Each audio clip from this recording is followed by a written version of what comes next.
Hi there, my name is Greg and I'm the RV carnivore. I live full-time in an RV and I travel the country spreading a message about eating a carnivore lifestyle. I don't like the word diet, but we have to use it because it's really what it is. It's the food you take in. I was asked this morning, what do I eat typically in a day? Well, my favorite thing to eat in a day is this right here. That's ribeye. These came out of my freezer 2 days ago to thaw slowly in the refrigerator so that I can eat them today and tomorrow. And I like to eat Kerrygold butter. I just like Kerrygold. I love to eat these bad boys right here. I love to eat cheese. I like Gardner's Wisconsin cheese. It's just tasty and it's not full of a bunch of processed junk.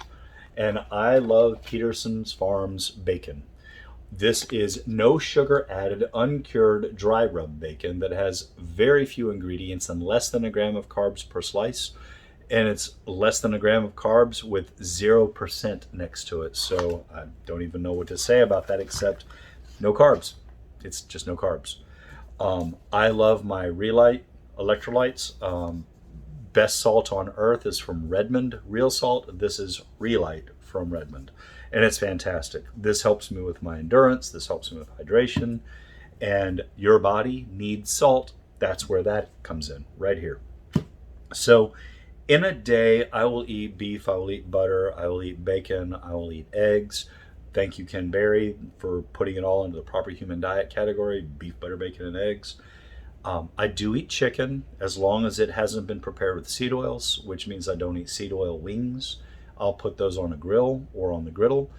I don't like to eat breading on things because I don't need the sugar. I haven't found a good substitute for that, so I just don't need it. I don't do it. I will eat fish sometimes. I try not to eat sushi anymore because you get such little protein. Even though you do have fish in there, it's just such a small amount of protein for everything else that you're eating, which is going to be the white rice, the seaweed, oils that are going to be in the sauces. I was a big fan of the spicy mayo, but I can't have that because the mayo is not good for me. So I will eat ham sometimes. I eat turkey, but I mostly stick to chicken, beef, eggs. That's kind of my staples. Those are my go-tos. I will eat a hamburger, but the hamburger will have cheese on it and there will be no bun, and the only condiment typically is going to be mustard.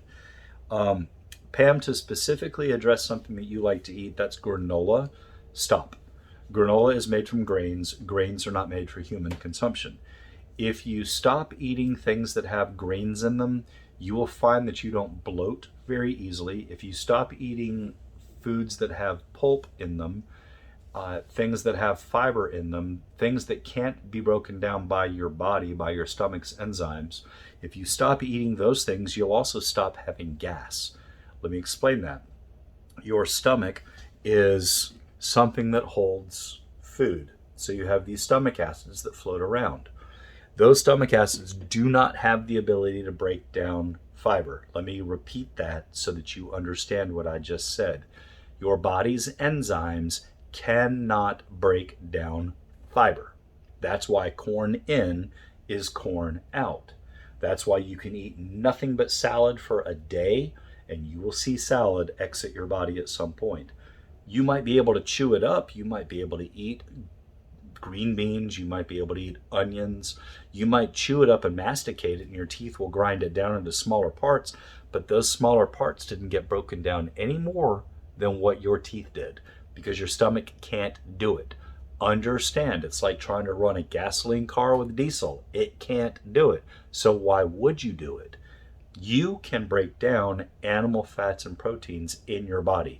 Your enzymes that God gave you are designed to break down animal fats and proteins. Why wouldn't you eat those? That's like putting the highest octane gasoline in your car for maximum performance, right?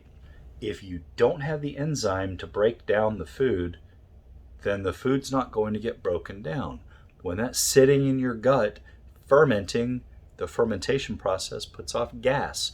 Gas in the form of flatulence or a burp. They're not very fun to have in either scenario. And trust me, the older you get, they even get worse. TMI, but there it is. When you're a carnivore, you're not eating to lose weight. You're eating to feel great. Yes, I'm a poet and I didn't know it. You're eating foods that will make you feel better. And when you feel better, you will also have more energy. And when you have more energy, you will find yourself working that energy off in the form of walking, running, being at the gym, whatever floats your boat to be active to burn off some of that energy. But understand that when you feel great from the foods you eat, the natural byproduct is that your body no longer stores fat. That's a very important thing to understand. So when you eat carnivore, you're eating healthy for you foods and the fat falls off your body. If you eat something that stores the fat on your body, you're not going to burn fat. You can go out and try to work it off. You can try to out exercise a bad diet, but you're on a treadmill and that treadmill isn't taking you anywhere and you're just working your rear end off to get there.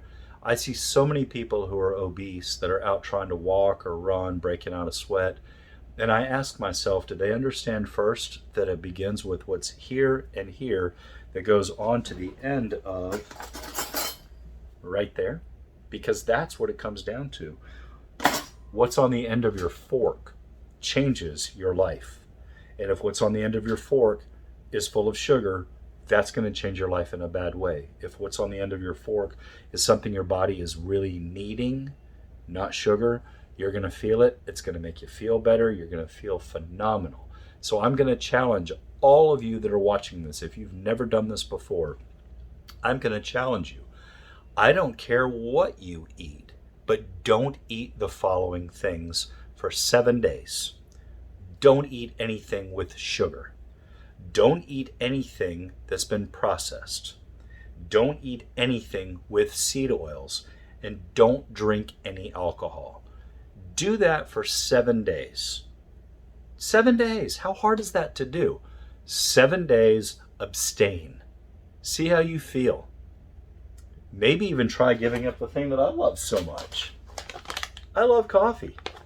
Try giving that up too. Drink water. Drink water until it's coming out of your eyeballs. An ounce of water per pound of body weight per day. And then more if you're drinking diuretic drinks like, diet sodas, drop them. If you're drinking coffee, well, you need to make up for the coffee in your body by drinking water. And if you work out or you're in a sweaty environment where you're perspiring, you need more water to replenish that. So drink a lot of water, eat beef, butter, bacon, and eggs. Do that for 7 days, just 7 days, and see how you feel. See if your body doesn't feel better. And if you get hungry, tough it out. Get through it. Just because you're hungry doesn't mean you have to eat. That's your body's way of telling you your stomach is shrinking. It doesn't need all of that. And if it's rumbling after you've eaten something, that's not your hunger taking control. That's your body telling you, hey, I don't like this, and it's rejecting it. Pam, I wanted to specifically answer your concern about what you eat for breakfast. You said that you eat Fage yogurt, you eat Nature's Path pumpkin and flax granola with berries, with sliced almonds. So based on what I've totaled up, if you eat basically that cup of yogurt and you put all the other items in there, you're looking at about 15 grams of sugar for breakfast. You didn't mention whether or not you eat a snack between breakfast and lunch, so I'm going to assume there's nothing there. And then you said for lunch, sometimes you eat salads. You'll have cucumbers, carrots, boar's head meats, cheeses. The cheeses are going to have carbs, but it depends on what cheese you have, and you don't need to get too detailed about that with me, but there's going to be some carbs in the cheese, and I'm going to say probably 2 to 3 grams, depending on how much you have. If you're eating the boar's head ham, there's probably going to be some carbs in that because that's processed meat, but again, I'm not really sure, but let's say that there's no more than about 3 grams of carbs in that. If you eat some carrots and some sliced cucumbers, you're going to have some grams of sugar in that as well. And when I say carbs, please understand we're talking about sugar. Let's just say that it was boar's head meat. You might have had some cucumbers and some carrots sliced, and you would have had some cheeses. You're looking at about another 15 to 20 grams of carbs for lunch. on top of your 15 grams of carbs for breakfast. So now we're sitting at 30 grams, maybe pushing 40, depending on how hungry you were. And then perhaps for dinner, you would do Brussels sprouts or asparagus or broccoli. Sometimes you would have a slice of pizza, or pizza, you didn't say a slice, I'm sorry. So let me just run down those for you real quick. Brussels sprouts, in a serving, you're going to have about 8 grams of carbs. With asparagus, you're going to have anywhere from 2 to 8 grams.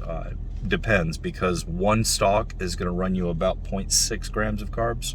So you'll have to figure out what you'd eat out of that, but that's why I say 2 to 8. Broccoli, you're going to have about 10 grams of carbs in a serving. These are all serving sizes. Typically, a serving is considered to be a cup. And if you eat pizza, I hate to break it to you, but one slice, you're looking at 36 grams of sugar in one slice. You have a banana and a smoothie. If it's a homemade smoothie, it depends on what you put in it.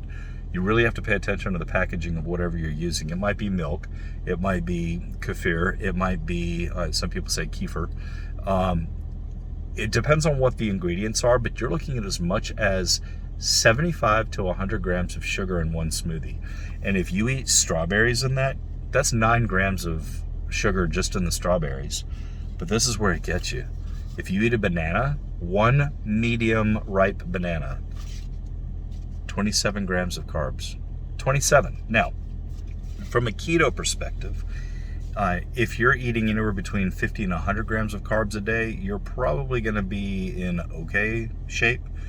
But if you're eating that, let's just say 50 a day, and then on the weekend you decide you're going to splurge and maybe have a cup of ice cream, or you're going to throw some pizza on there, that's really going to start adding up the amount of carbs that you're eating in a week.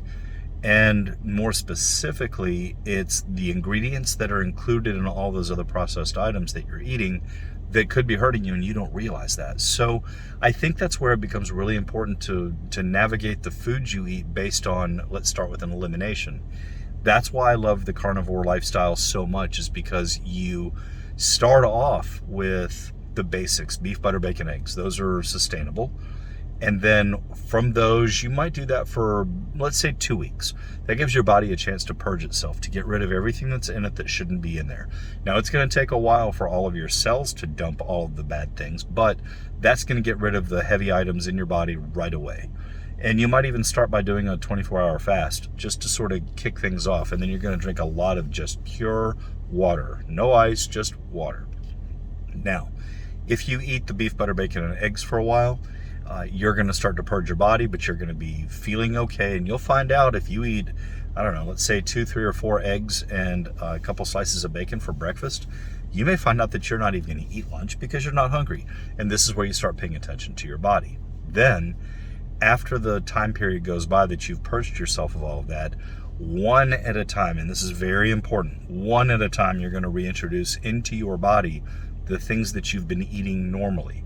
What I want you to gauge is how your body reacts to those things that you put in. So let's just say that you went for 2 weeks, 14 days, and you didn't eat a single almond, a single berry, a single banana, no carbs, you were just eating meat. You're doing your absolute best to not have any processed ingredients. Put one item back in that you like to eat. Let's say it's bananas. See what that banana does to you. See how it makes you feel. As you add these things back in, you're starting to get a better idea of what your body can handle. But if you decide, well, okay, I'm going to add back in a smoothie, and today you're making a smoothie out of blueberries, raspberries, kefir, and maybe some smoothie mix. I don't know what that would be. Maybe it's protein powder that might actually have some sugars in it, carbs. If you do that, you don't know which one of those items out of maybe, say, 5 or 6 actually got you, because you might start having a histamine reaction, sneezing, etc. So when that happens, you want to know, okay, that's something I can't ever do again because that makes me feel bad. And if you're not sure, eliminate it from your diet for a few days, reintroduce it again, see what happens, and you'll start getting your confirmation. I think that's the most important part about living this way, is that you're eliminating the things out of your body that you don't need, and you're not sure that you don't need it until you've eliminated it. And once you bring it back in, you're bad, well, then you know you are your best experiment. So let's visit a a statement that I read one day in one of your comments under the video you guys did of me. The comment was to each their own. And that's absolutely right, to each their own. One person may be able to handle dairy, the next person can't. Yes, to each their own in many things, but one of the things that is not to each their own is artificial carbs. When you're putting bioavailable, easy to access artificial carbs in your body that it did not require for fuel, now you're going to hurt yourself. And I don't care who you are. I don't care how much you weigh or how little you weigh. I don't care what size you are, what color you are, what nationality you are. Sugar is sugar is sugar in your body. And the more you dump into your body, the more harm you're doing to your body. Again, this is not a field of expertise for me, but I can tell you for a fact what I've learned from it, how my body reacts, and it's been fantastic the whole way. So going back to your dietary intake, look at all the carbs that you eat in a day and see if you can knock those numbers down. As a carnivore, our goal is 0 carbs. That's kind of the master class of the dietary intake. And so if you feel like you can do 0 carbs for a while, do 0 carbs and see how your body feels. One thing I did want to mention out front is that you said you put sugar in your coffee and you put sugar in, very little sugar in your tea. Be real careful of that, because when you're having white cane sugar put into your coffees and in your teas, now it's a liquid, and it's much easier for your body to digest the liquid and assimilate those sugars into your body than it is to have to pluck it out of a fruit, which is still bad for you. But that sugar, it's like putting gasoline on a fire, and if your body is already starting to show signs of insulin resistance, you certainly don't need to add more sugar to your body to make that insulin resistance a stronger, get it so that it gets a stronger foothold in your body. Does that make sense? I'm going to link some videos here that you can watch where you all can learn, not just Pam, but everybody that's watching this can learn more about the foods that you're putting in your body and what's safe and what's not. Just understand, if the company behind the product is telling you it's safe, you have to question why. Why are they saying it's safe? Is it because they want you to buy more? Or is it because it truly is safe? I'm going to lean towards the fact that they want you to buy more. Follow the money, folks. It's really important to do that in everything. Remember, I'm not trying to sell you anything. I'm just trying to help you buy something. And helping you buy good for you foods is what I'd love to help you with. If you have any questions, drop a note in the bottom. Love to see them. Thanks so much. Be good.